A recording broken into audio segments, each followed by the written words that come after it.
It's only been 1 week of NFL free agency for 2024, and yet there is much to discuss. If you slept this past week, unlike myself, you may have missed some massive deals that changed the entire landscape of the NFL. Let's get into it. First, we got to start with the quarterbacks. Where else? And the big move of the offseason thus far is Kirk Cousins leaving the Minnesota Vikings, more on them later, and going to the Atlanta Falcons, who take their big swing and sign Kirk Cousins to a 4-year, $180 million deal. That worst case for Kirk Cousins is going to be $100 million, which is effectively fully guaranteed. Now, Cousins is 36 years old, coming off a torn Achilles. Why did he do so well? Because people forget, last season before he went down with an injury, he led the NFL in touchdown passes. He was fourth in PFF passing grade. He was cooking. And the Atlanta Falcons sit here with a very good offensive line, with a bunch of good young pass catchers. They drop in Darnell Mooney. They make more moves as well. And they realize in this down NFC South, it's now or never with this roster. Get better on defense, bring in a new coaching staff, and the Atlanta Falcons are taking their shot. Next, we have to talk about the single biggest winner from the player side in all of free agency, and that is none other than new Las Vegas Raiders defensive tackle Christian Wilkins. Wilkins sat idly by,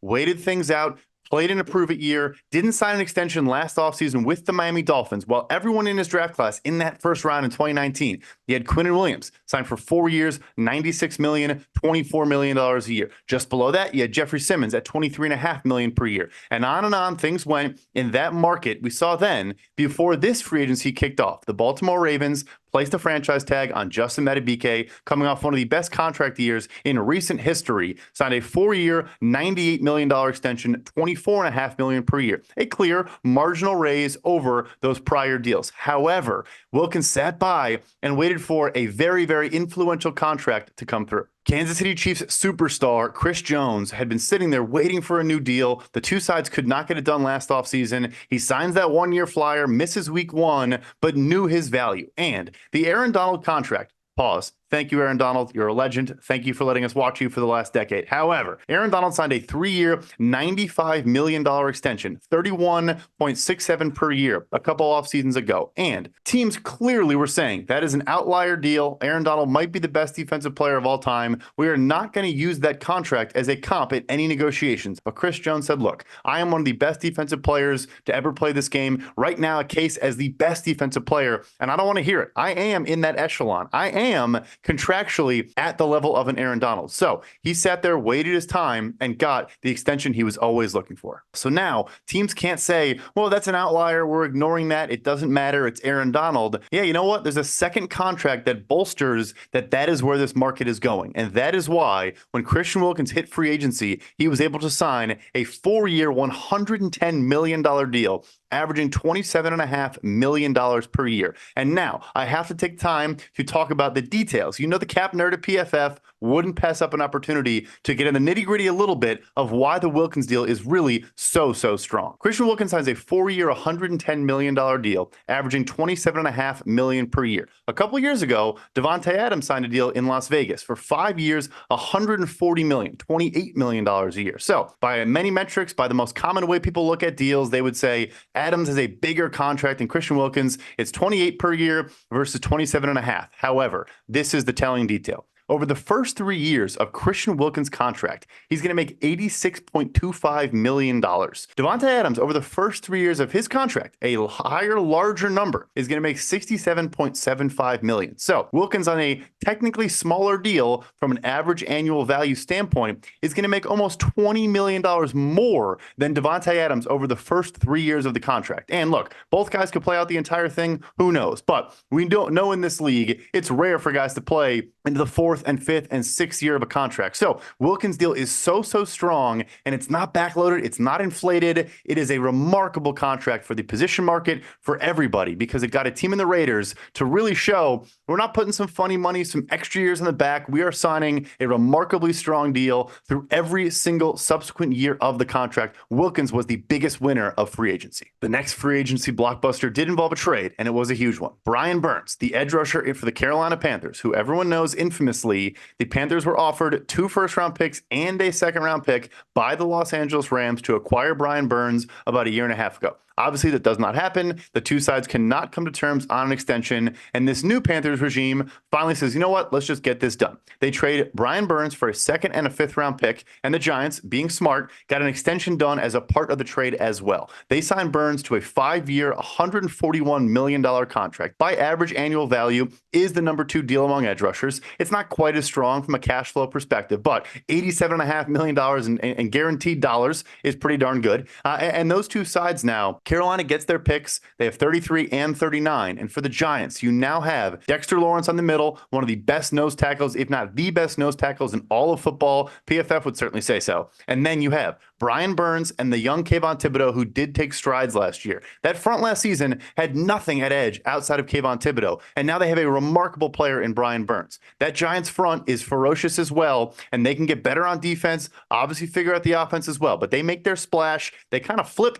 the Leonard Williams trade package from Seattle and just go get an edge rusher in Brian Burns, a younger player signing a second contract. That was great wheeling and dealing by Joe Schoen in New York. Last but certainly not least, we'll stick with another edge defender, and that is Danielle Hunter signing a ridiculous 2-year, $49 million deal with the Houston Texans with $48 million fully guaranteed. And I have to think the only reason it's not entirely fully guaranteed is because the Texans don't want to set a precedent. They don't want it out there that they signed a player to a fully guaranteed deal, even though most contracts of that status will have the first 2 years fully guaranteed or close to it, but you just don't want that verbiage. But let's ignore that part for now. Danielle Hunter has been an incredible player the last couple years. He is 7th in pressures among edge defenders over the last 2 seasons and 2nd in defensive stops among edge defenders. So I also love this deal for the timing reason. I think it's not an accident in any way, shape, or form. The Texas native goes back to Texas on a 2-year contract, and here's why I think it's great. CJ Stroud, if he continues to play at the level he did last year, which was one of the best rookie seasons we've ever seen across any position, but of course at quarterback. If he plays that way for 2 more seasons,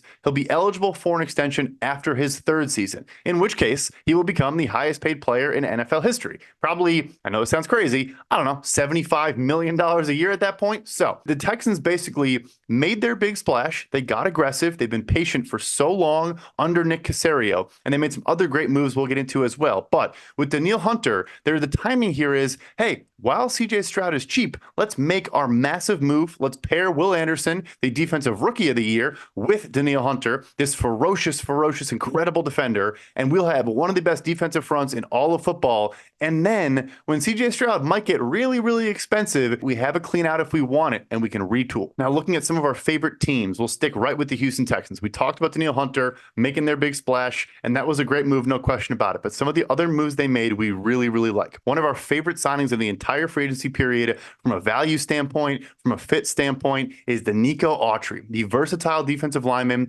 from the Tennessee Titans, who's been phenomenal the last couple of years. Way up there in pressures. You can line him up as a 3-4 end, as a 5 technique. He can kick inside and rush from the interior between the tackles on passing downs. He can do it all. He can play a ton of snaps. He can line up all over the formation. He's one of the strongest players in the entire NFL. Yes, he's up there in age, but 2 years, $20 million for the caliber of player that Nico Autry is. And this defensive line is fun to watch next year. And then his fellow Tennessee Titans teammate from last season in Azeez Al-Shaair is that linebacker that DeMeco Ryans, the, of course, former Houston Texans linebacker, they go and make their splash at off-ball linebacker. Al-Shaair is one of the funnest players to watch coming forward. He plays with his hair on fire. He explodes into blocks, explodes into gaps. He wants to come forward and rip your head off on every single snap. And now he's operating behind this awesome defensive line, guys that can rush the passer, that can push the pocket, and Al-Shaair can clean up working behind them. They now have this ferocious pass rush. You drop in Azeez Al-Shaair as an off-ball linebacker that's rangy, that's physical, that's fun, and that front 4, that front 7 got a whole lot better very quickly.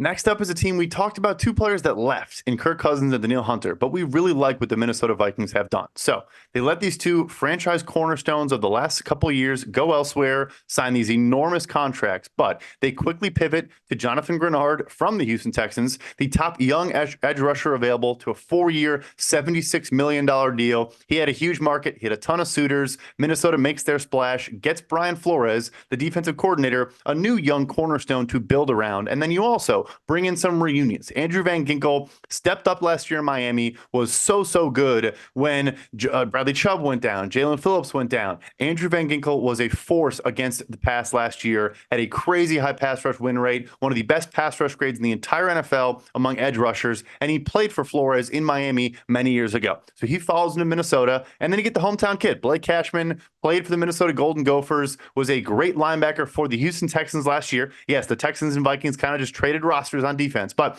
he also comes aboard. He's a good coverage player. He showed a lot last year in all facets of football. He also can rush the passer. And now Blake Cashman and Ivan Pace, the undrafted phenom from last season, might be one of the more fun pass-rushing off-ball linebacker duos in the entire NFL. Brian Flores, he blitzed more than anybody else last year. He was a menace bringing pressure, and that's only going to continue. The Tennessee Titans were kind of the sleeper of free agency. Not a lot of talk about them, what they were going to do. Even some of the moves they did make, no one really saw coming until the end, and they were really aggressive. They are clearly bought in on the Will Levis experience, trying to give him a real supporting cast to work with. They get started right out of the gate, signing the top center available in free agency. Former Denver Bronco Lloyd Cushenberry signs a 4-year, $50 million deal. $30 million in 2-year cash flow, the most among centers in NFL history. $20 million in the first year, the most among centers in NFL history. A strong deal for the player, but also a flat contract that benefits the team as well in those later seasons. And Cushenberry is a top 10 pass protecting center over the last 2 seasons, desperately needed for Will Levis and for that Tennessee Titans offensive line. And then the surprise maybe of the entire free agency period. Calvin Ridley goes to the Jacksonville Jaguars in a trade a couple years ago, sitting out there waiting, doesn't get extended by Jacksonville, waits until the free agency period truly opens, and the Tennessee Titans step up and take a massive swing, signing Calvin Ridley to a 4-year, $92 million deal with $50 million in guaranteed dollars, one of the highest paid wide receivers in the NFL now. That is we believe in our quarterback. We have DeAndre Hopkins. We have Calvin Ridley. We have a new center. We're continuing to make moves along the offensive line as well. This is a team that is bought in on their young quarterback and trying to help him and surround him with the talent for him to take that next step. The last team we have to mention, it wasn't all about the free agent signings they made. They were patient. They picked their spots. They made a couple key moves here and there, and that is the Chicago Bears. But more interesting was 2 trades they've made during this first week of free agency. So first, Keenan Allen with the Los Angeles Chargers. They were in a cap crunch. Everyone knew things were coming. And the franchise legend, their 3rd-round pick in 2013,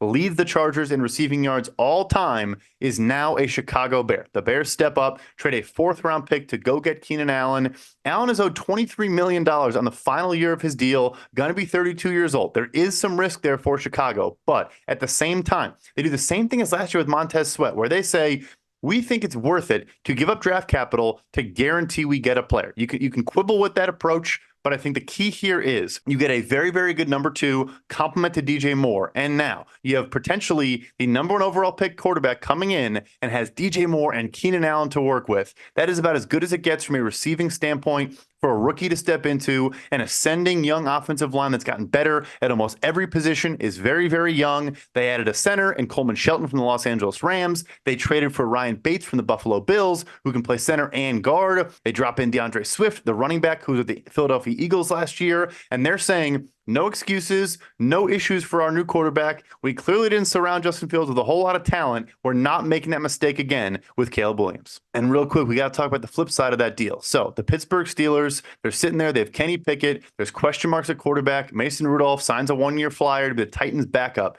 And we're sitting there saying, what are they going to do? Are they really going to buy into year 3 of the Kenny Pickett experience? Well, before free agency begins, Russell Wilson signs a 1-year veteran minimum deal to become the presumptive starter in Pittsburgh.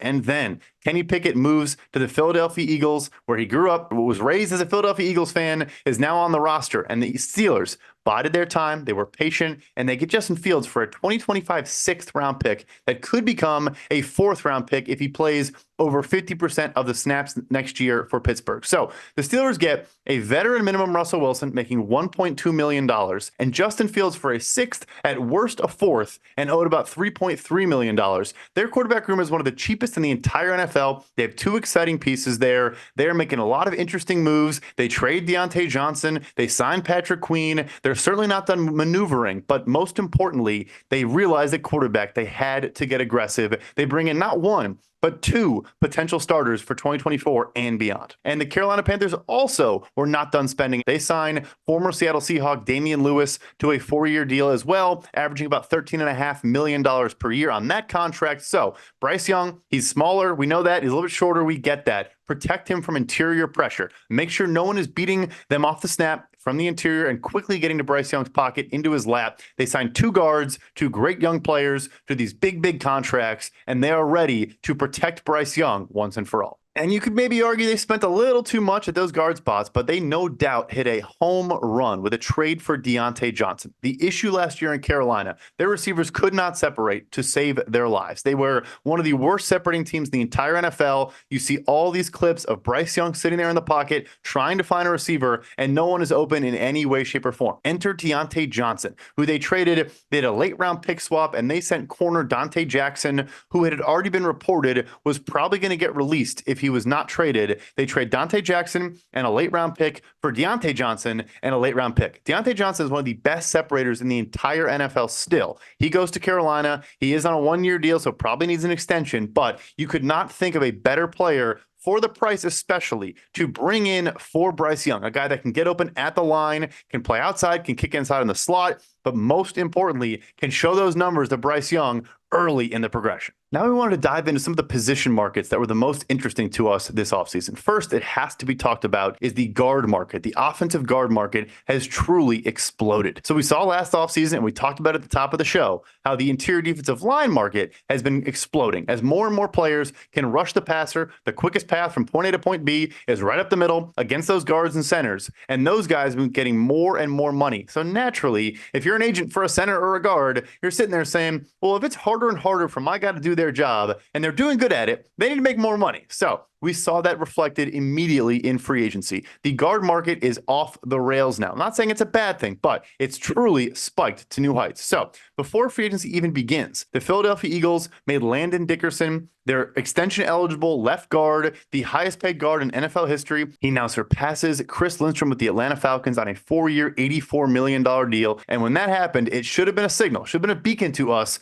Get ready to see these guard contracts coming in, because that deal reset the market and we should have known what was about to come. The Los Angeles Rams made not 1, but 2 massive splashes at guard. First, extending their own. They traded last year for Kevin Dotson, a slam dunk trade, and signed him to a 3-year, $48 million deal. What was interesting there to us was the short term. We've seen in recent years wide receivers taking shorter and shorter deals. Other positions always try to take shorter and shorter deals, quarterback namely, so they can get back to the market faster. It's often a misconception with fans. They see these total numbers. They think guys want to sign these massive 5-year. No. They want to get back to the market, which is always growing, ideally, as fast as possible when they're still young, at the peak of their powers, in their prime. And so the guard market has always been resistant. There's always been 4 or 5-year deals. So Kevin Dotson signs for 3 years, $48 million. And then a couple days later, they make another splash at left guard with Jonah Jackson on a 3-year, $51 million deal, reuniting Jackson with Matthew Stafford. So the Rams have made it a clear goal to protect Matthew Stafford, particularly from interior pressure. He can handle the tackles, he can step up in the pocket, but now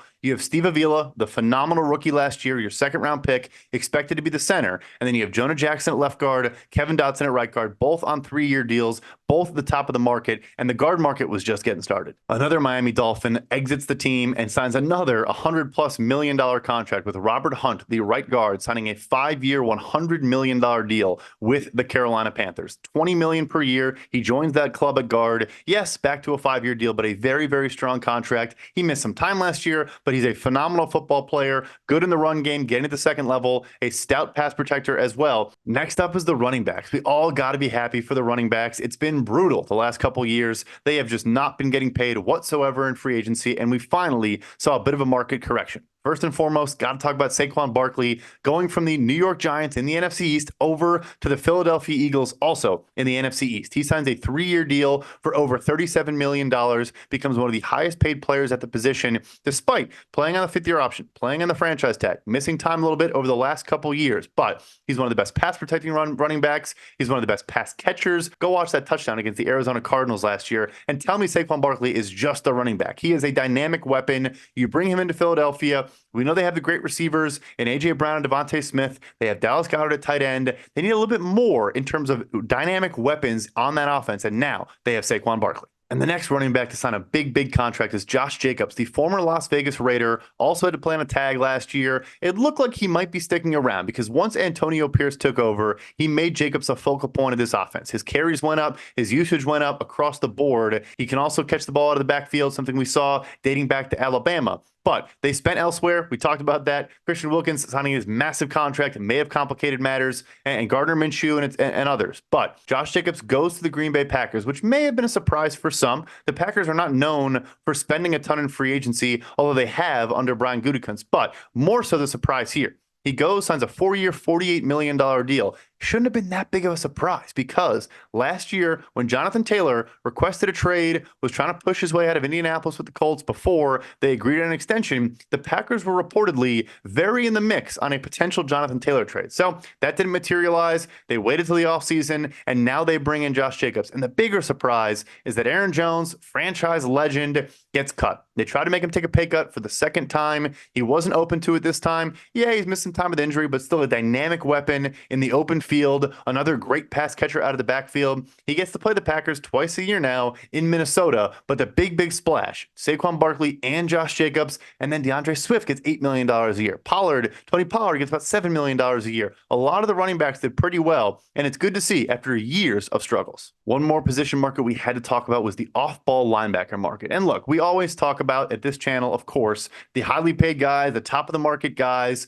You want to see those continue to grow. You want to see players push to new heights and elevate the entire position market. But there's more nuance to it than that and more going on. And linebacker has always been a spot the last couple of years where the cream of the crop, the top guys, your Roquan Smiths, your Fred Warners, they're going to make $18, $19, $20 million a year. But there was this pinch in the middle where it's not a gradual drop off. There's these plateaus and these tiers. And it basically was those top paid guys at 15 plus, and then everyone was 10, 6, 4, even very good football players that you would say stack up better relative to the other players. Their contracts don't reflect that. And so we saw this offseason that mid-tier linebacker market do much better. One theory I think is interesting. You look at the 4 teams who played in the conference championships last year. You had the Baltimore Ravens with Roquan Smith and Patrick Queen, who we'll get to. You then had the Detroit Lions with Alex Anzalone, Jack Campbell, their first-round pick. The San Francisco 49ers with Fred Warner and Dre Greenlaw, maybe the best duo in the entire NFL. And last, but certainly not least, the Kansas City Chiefs, who have poured resources,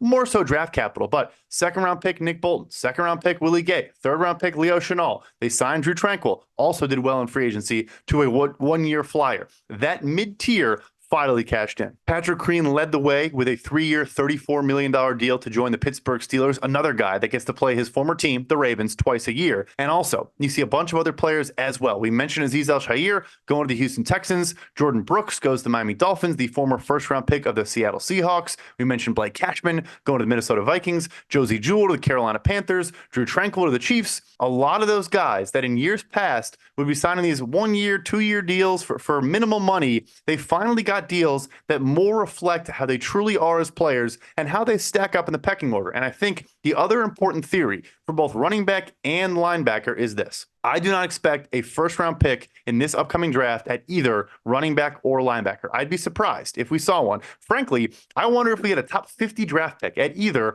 running back or linebacker. One player can always break through. It only takes one team. But I think what you saw in both of these markets were teams saying, we don't see solutions. We don't see guys we can draft early and try to plug and play in our offense or our defense in this draft class. So we're going to have to spend more. We're going to have to pony up some extra dollars. And I think it benefited the running back and linebacker market greatly.